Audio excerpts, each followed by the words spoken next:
Hello. Today we are going to do is how to find out national income accounting by value added method. Now, let me tell you first, this is the most critical type of method that you will find in getting out the national income. So here, certain things you need to remember is the basic concepts. Now, if you're not clear with the basic concepts, then it will be very difficult for you to find out by the value added method. Now, let me tell you how to find out or what is actually the meaning of value added.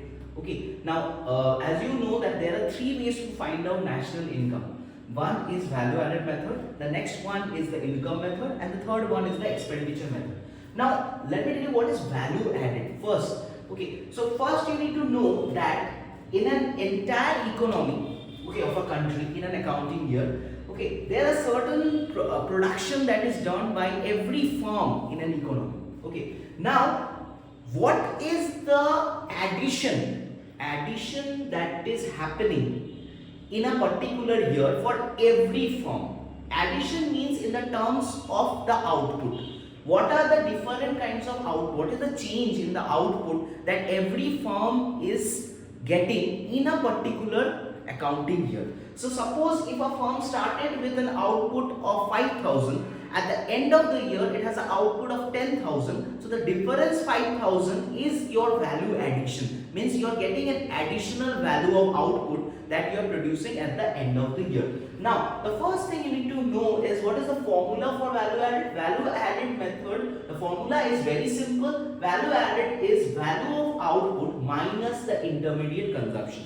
So I will go part by part. First of all, how to take out the value of output? It means, as I told you, that in an economy there are the producers, there are the firms which are producing a certain amount of value.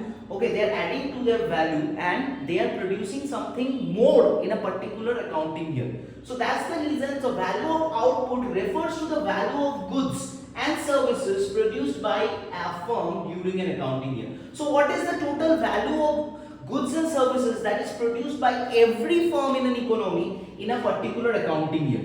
Okay, so that's called the value of output. Means how much output that a producer is producing during an accounting year. Okay, now here to find out value of output, we can directly say that the amount that the producer or the value added or the output that the producer produced can be the sales of a particular firm.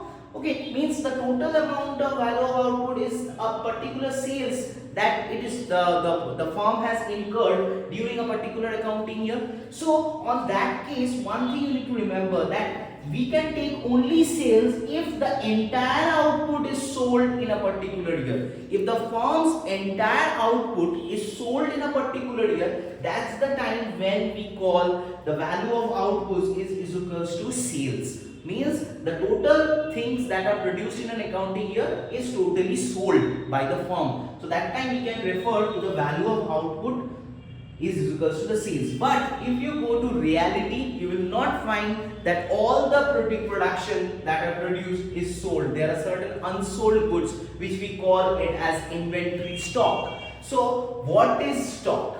Now let's go to the concept of stock. Now what is stock? Stock means the amount of goods that are produced in an economy that remains unsold, that are unsold or in the process of production. Okay, so that are called stocks. Now, obviously, you will not find that the entire amount that economy produce can be sold in an accounting year. It cannot be sold in an accounting year. So we refer, if the goods remains unsold in an accounting year, that's the time when we call value of output is equals to sales plus, as we denote this delta as change, so it's change in stock. So this delta denotes change in economy, so that's the reason why it is denoted change in stock. So what is change in stock? Change in stock is the only difference between the closing stock and the opening stock of yours. So the end of the year, what is the stock you have and what is it you have started with, that's the difference that we call the change in stock. So we got the reference that value of output is equals to sales plus change in stock, and if it is totally sold, then value of output is equals to the sales.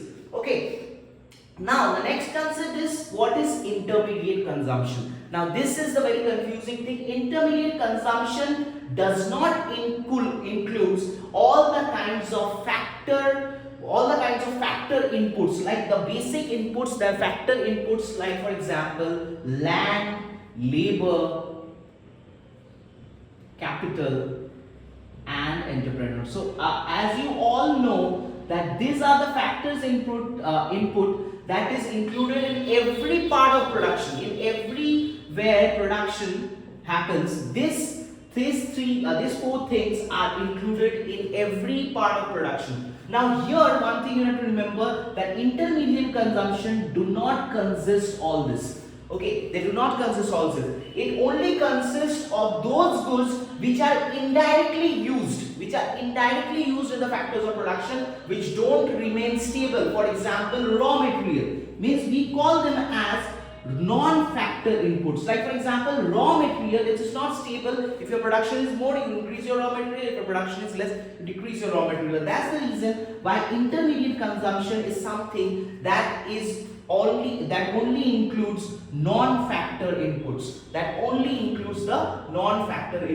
So here we got the two important things, that is value of output and the intermediate consumption. So here we can directly see that these are the two important things that are included in the value added method. So if any other queries, if you have or you are facing with any kind of sum, you can always ask me.